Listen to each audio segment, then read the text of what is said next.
This video isn't just about manipulation levels. It's about opening your eyes completely, just like a blind man who suddenly gains his sight. You'll finally be able to see who manipulates you and what tricks you use to manipulate others, knowingly or unknowingly. I'm going to break down the 7 levels of manipulation, from the surface level to the level where a manipulator turns a victim into a mental slave. Let's start. Level 1. Innocent influence. Innocent influence is where manipulation quietly begins. It often happens in close relationships, like with a friend, partner, or family member, when someone gently pushes another person's choice without meaning harm. They might say, "You always make good decisions. Maybe you should decide for both of us." It sounds kind and caring, but it slowly moves control to one side. It feels innocent, but it still changes another person's decision, softly and without them noticing. This is where influence first takes its gentle form. This is the level where control hides inside kindness. Level 2. Strategic persuasion. After a person understands how small influence works, they start using it in smarter ways. This is strategic persuasion. At this stage, people don't lie, they just tell the truth in parts. They show what helps them and hide what doesn't. A partner might say, "This plan will make our life easier," but not mention that it helps them more than you. It sounds logical and fair, but it's not the full truth.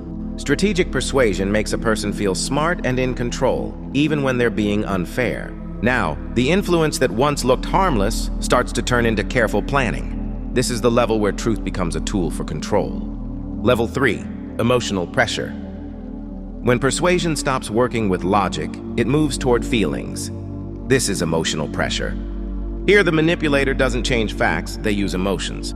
A loved one might say, "After everything I've done for you, can't you do this one thing for me?" It sounds emotional and fair, but it turns love into guilt. You start helping them not because you want to, but because you feel bad if you don't. This is where love becomes a tool for control. Care starts to feel like obligation, and kindness becomes a silent demand. This is the level where love starts to feel like pressure. Level 4. Deception and lies. Once emotion becomes easy to control, the manipulator moves to the next step: deception and lies.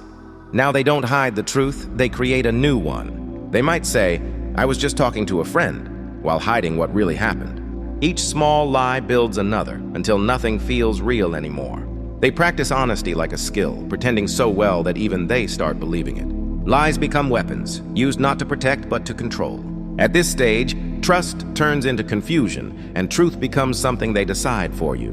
This is the level where lies replace reality. Level 5. Gaslighting. Gaslighting is when manipulation becomes mental. Here, the manipulator doesn't just lie, they make you doubt your own mind.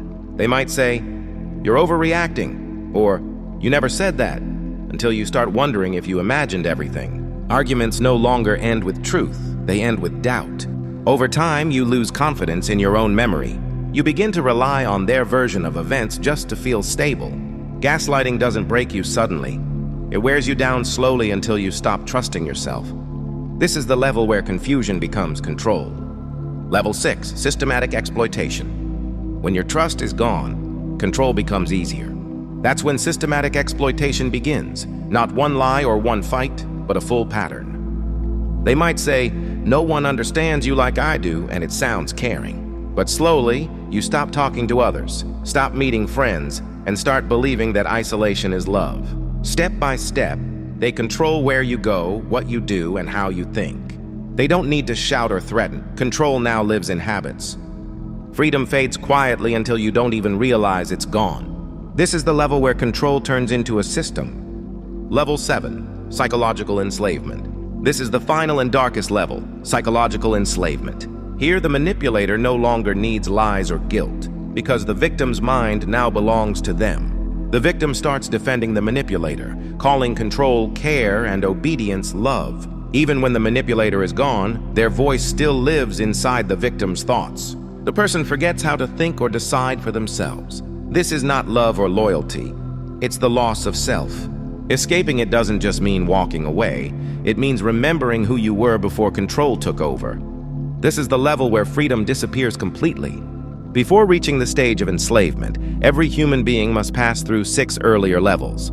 Only after crossing these stages does a person reach the level of enslavement, whether they are a manipulator or a victim. Now, by observing your own behaviors and those of the people close to you, you can identify which level they are manipulating you at and which level you are manipulating them at. And remember, this video will act as oxygen for all the victims, giving them awareness and strength. For the manipulators, it will serve as a wake-up call, making them realize that if they are unknowingly engaging in manipulative behavior, they should become mindful and stop causing mental or emotional abuse to others.